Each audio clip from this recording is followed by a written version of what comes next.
Well, now they want a pay raise from you. I think that the American people should know that the members of Congress are underpaid. A lot of members can't even afford to live decently when they're at their job in Washington. Yes, Democratic Congressman James Moran griping that his $174,000 salary is too low to live on and that he needs a pay hike. For what, you ask? Congress with President Obama driving up the debt, failing to create jobs, and Congress failing at oversight. Is that what you get a bonus for, a pay raise? Representative Trey Gowdy joins us. Good evening, sir. Hey, how are you? Very well. So what is your thought about a pay raise for Congress? And this will probably make a lot of friends on either side of the aisle, I'm sure, with your answer, whatever it may be. You know, Greta, I know a lot of people in the world that are underpaid. In fact, I live with one who's a school teacher. But members of Congress are incredibly blessed and fortunate to have the jobs that we have. Nobody makes us run. Every 2 years, we offer for public office, and if you don't want to do it, then don't run. But the notion that you can make $174,000 in this country and be underpaid is laughable. We are better off than 99.9% of the people that we claim to work for. And I would be embarrassed to say that given our job performance and our salary, that we are anything other than grossly overcompensated. You and I have all talked for a long time about how it makes both of us really crazy, the fact that these hearings move so slowly, that subpoenas don't get issued, they don't get answered. So I'm not putting you in the target of this one. But, you know, Congress is supposed to provide oversight. If they'd done that on the IRS, we probably would have had the targeting handled long before. Healthcare.gov, if there had been oversight, not aftersight, probably wouldn't have spent hundreds of billions of dollars. Benghazi, we wouldn't be 19 months into it, just finding an email a month ago. We wouldn't have a $17 trillion debt going up. Jobs would be better. I mean, it's like, what is it that your colleagues point to as a job well done? And for that reason, we should reward and give a natural bounce up in the pay. Anything at all that they say they're great, that they're good at, they're doing the job. Greta, I got to be candid with you. I don't know of any colleagues on either side of the aisle, and I talked to several of them today who would tell anyone that they deserve a pay raise.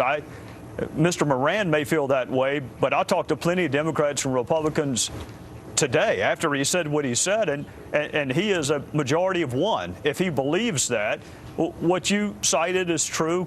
Congress has not done an effective job in lots and lots of areas.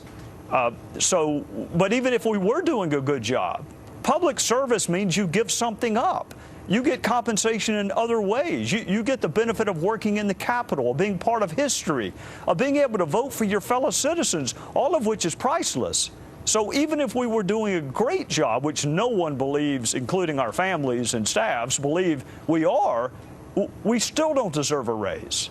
I don't know, if you had great tax reform, if you got the budget down, if you had immigration reform, if you're really doing really good things, I actually think people should be rewarded with pay. I'm all for that. It's just that it's so disappointing. It's just a lot of word slinging back and forth. Letters go out to the executive branch. They don't even get answered. I mean, if there were a real product for the American people, I'd actually be in favor of it.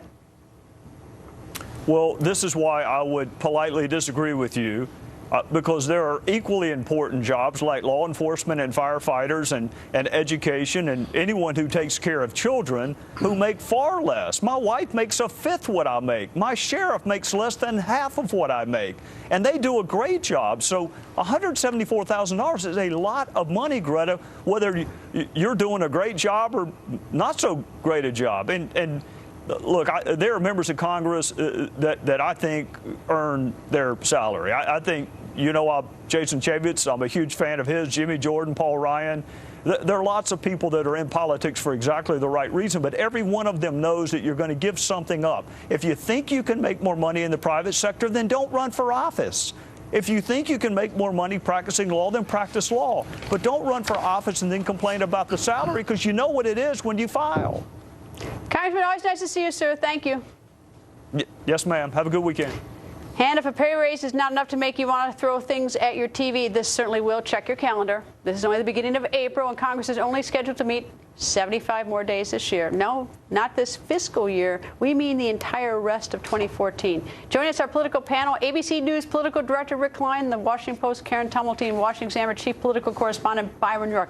Rick, 75 more days, and I will say that in August, I know some go, like I know that Senator Rand Paul is going to go do surgery, charity surgery someplace, so they do work on those days off, but 75 days? Yeah, I think I'd be more outraged if I thought there were significant things that they wouldn't be doing as a result. If they actually had more days on the calendar, I don't think thered be any more legislating that would happen. So you've just given up? Well, maybe that's it. Maybe I've gotten cynical about this, but the fact is that this is a dysfunctional Congress, and just adding days to the schedule is not going to force them to do anything more. What we have right now is a majority in the House and a majority in the Senate that both feel like, let's just speed things up to get to November. Let's do some political positioning now, not actual legislating. So it doesn't matter if it's 75 days or 175 days. I don't think the end product's going to be any different. And I suppose, they do go home and do constituent work some, but it's like, given the fact that Congress has, single-digit approval ratings, there are probably a lot of Americans out there who think 75 days is 72 days too many.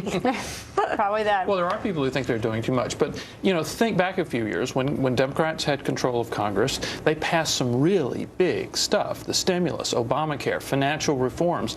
And the people, the voters just promptly stopped that, put a stop to it in November 2010. So now I think the unproductive nature of Congress just reflects what voters have created in a Congress that's so carefully balanced. I know, but the reason why voters are so cynical and do that is because they've been so disappointing to the American people. I mean, it's just incredible. I mean, think about it. Even something like oversight. The oversight in this city is just ridiculous. It's aftersight. After all the damage is done, after all the money is spent or whatever, that's when they come in and they point and they blame, instead of catching it in the beginning, which is oversight would be concurrent. I mean, so why shouldn't the American people be disappointed? Well, I think there's a broader point, even in this number of days, is that without being in session, you don't have the opportunity to have the interactions. A lot of members of Congress have said to me recently, the last couple of months, there's no deals to even cut out there. It's not like there's something that's missing. There's no one you can go to and say, you don't have those kind of relationships to say, well, let's see what we can get done. And guess whose fault that is? Totally. That's their fault, right? But regular order has totally broken down. I mean, you see this, how a bill becomes a law,